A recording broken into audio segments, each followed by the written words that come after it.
Good morning, this is Airpost Creations 2021. This is my Shaman Oracle reading for this week.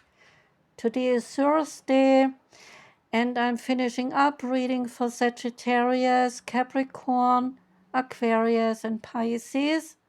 And this is the last reading, and it is for Pisces. Welcome, Pisces.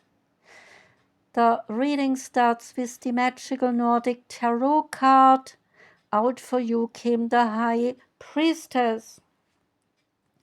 The High Priestess of this deck sits at a table with precious stones and a crystal bowl before her. Her hair is crimson red, the eyes are bright blue, and she is wearing a black cloak adorned with teal feathers. An eagle, representing her spiritual power, sits on her shoulder, while two cats, one black, one white, they sit on either side of her. There is a full moon and sky full of stars in the distance, and a sword lies on the ground in front of her. With the soul of a goddess and the mind of a warrior, she symbolizes the balance between our inner and our outer power. And the Nordic gods and goddesses, they would often wear clothing made from feathers or from furs because they believed it would help them take the characteristics that the animals bring through the feather or the fur. The keywords of the card are spirituality, intuition, meditation, the higher self, and healing. And the message is, I am guided by my intuition. So the High Priestess is the keeper of secrets. She is listening to your intuition and saying that you should do the same, that your intuition speaks to you, as all that glistens around you may not be gold. Secret information will soon be revealed to you, and what is hidden will be exposed. Privacy and discretion will be of utmost importance, as the secrets will be shared and loyalties may be tested. Messages from the universe are also likely. To take note of any recurring dreams now or quotes you see, as they could be a sign. Your psychic powers will also be heightened, and this card can predict a future career in the healing business or such mediumships. Card number 2 is the Three of Wands from the Mythic Goddess Tarot. And the Three of Wands is about expansion, foresight, and celebration. The meaning of the card is travel. The Three of Wands is telling you to unleash your desire to run free. It represents freedom, adventure, travel, moving abroad, and foreign lands. It's also about love, that you could be looking at heart-stopping romance, proposals, elopements, and enticing encounters in a far-flung destination, which could lead to a permanent bond. So work projects and business ventures, they should blossom now, and you will be delighted because of it. For those in creative fields who have been waiting for that moment of recognition, this is a brilliant card to receive. Hard work and application, they pay off. The card is not about dumb luck, however, but signifies foresight and forward planning. So feel confident and believe in yourself. The goddess favors the brave ones. Next card is the Dungeons and the Dragons card. Out came the 5 of Charisma. The Dungeons and the Dragons tarot deck is based on the computer game with the same name. So there are very unusual messages here. The 5 of Charisma is saying to finding out how to move out of lack mentality and to enjoy the abundance in whatever form showing up for you in your life. And the special message here is that a kobold is asking if the party wishes to join him on an adventure to the Dragon's Teeth Mountains to find the fabled Eye of Tiamat. Now we come to the Path of Light Oracle deck, and today I explained in length what the deck is all about. Namely, it is based on the Bhagavad Gita, one of the holiest books of Hinduism, along with the Upanishads.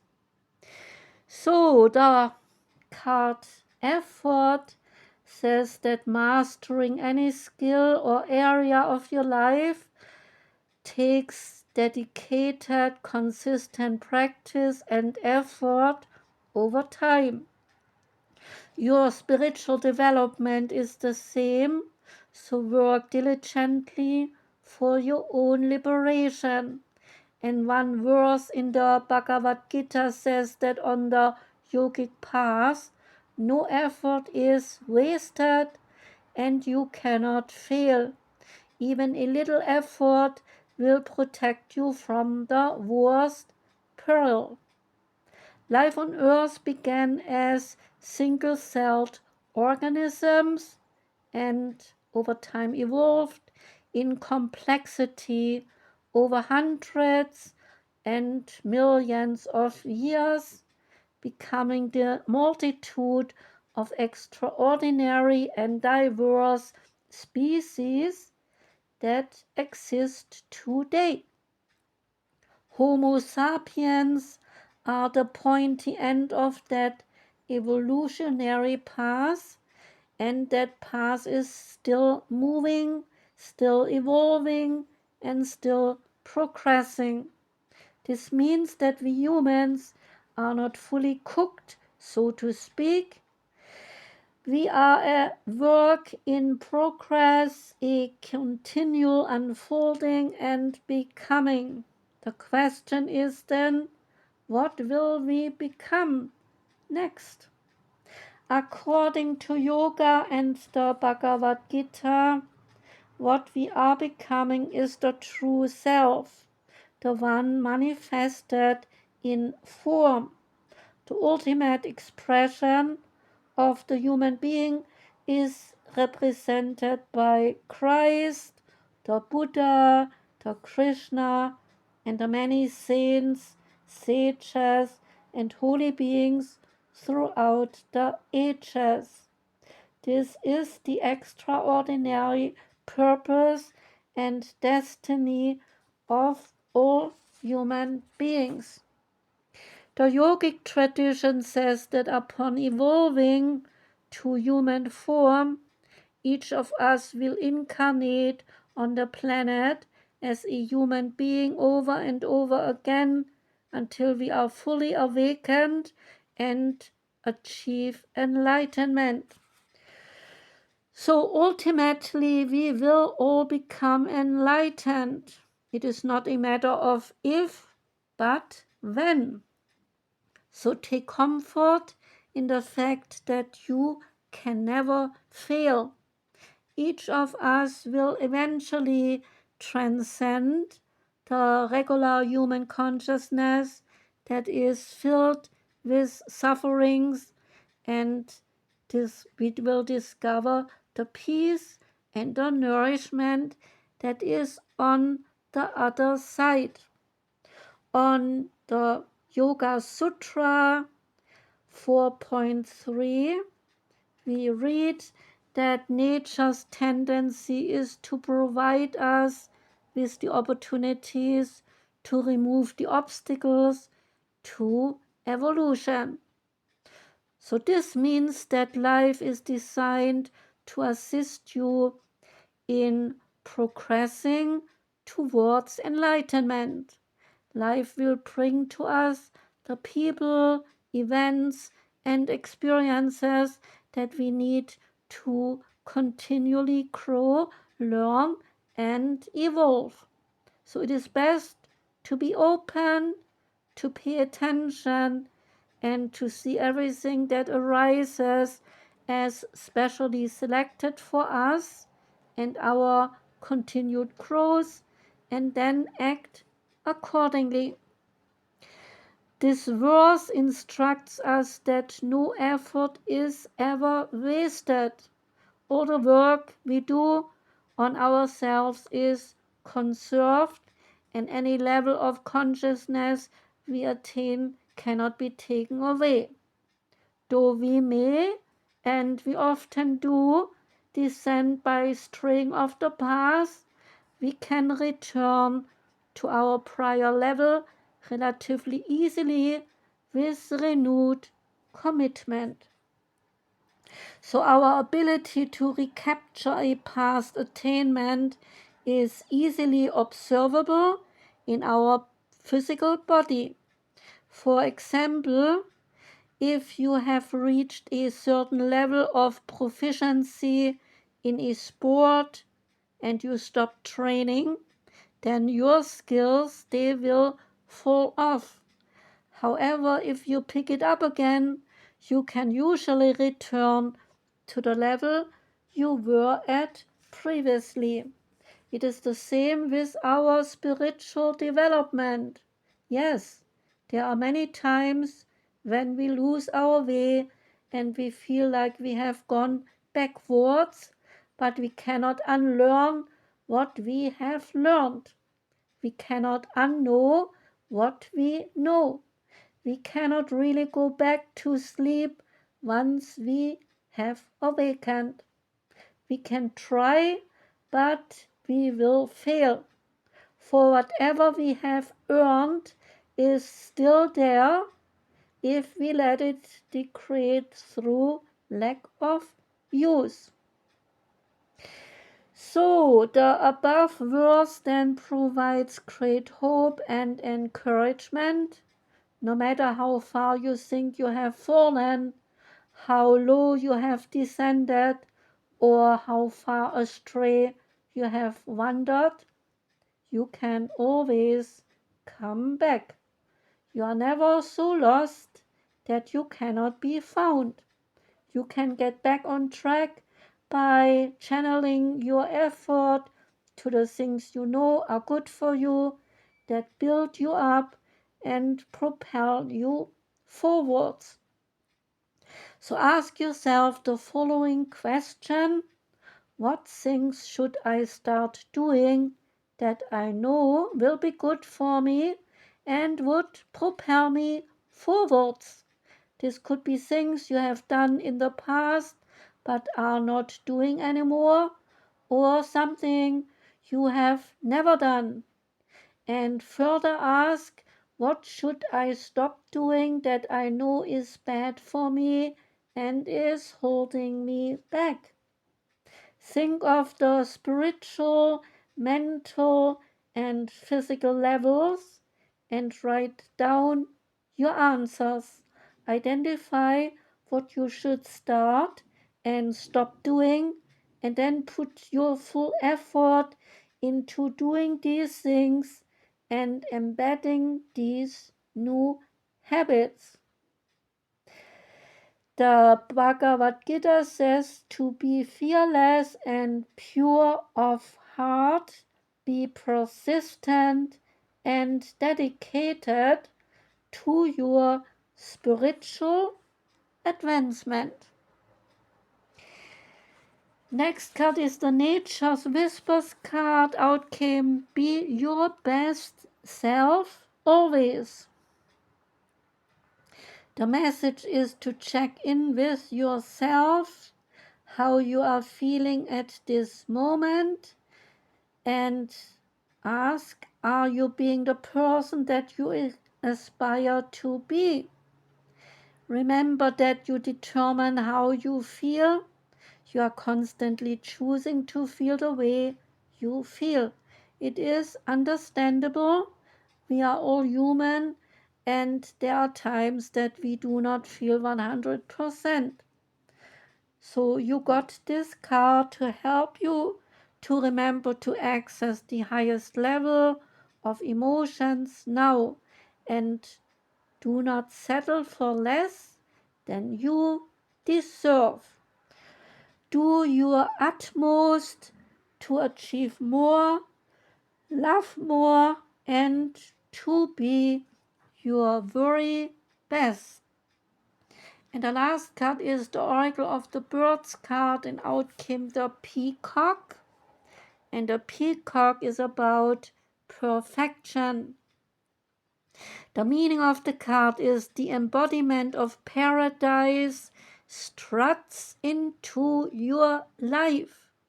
Reveal your very own beauty on the outside as well as the inside. Accept yourself fully. Your guilt and shame do not serve anyone, so present yourself in your full dignity and perfection. The time is ripe for paradise on earth. With dignity, bring the spirit of the new earth to your place.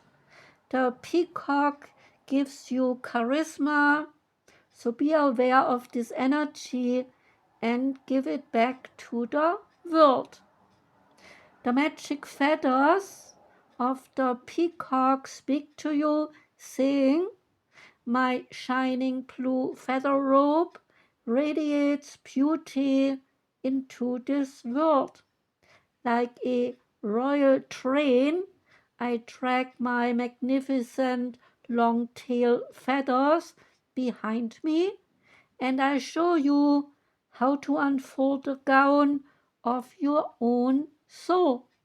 When I fan out my feathers, the eyes on my tail feathers face all directions.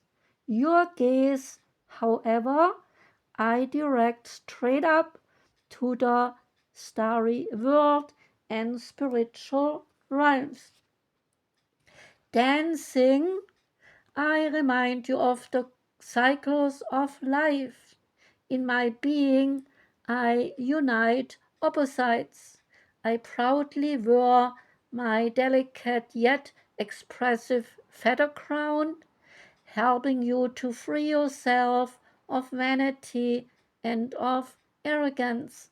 I am nature's work of art, and I am aware that I enchant my surroundings with my beauty.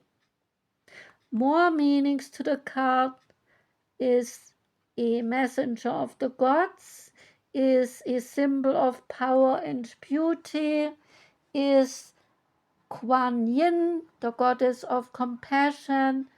She is associated with the peacock.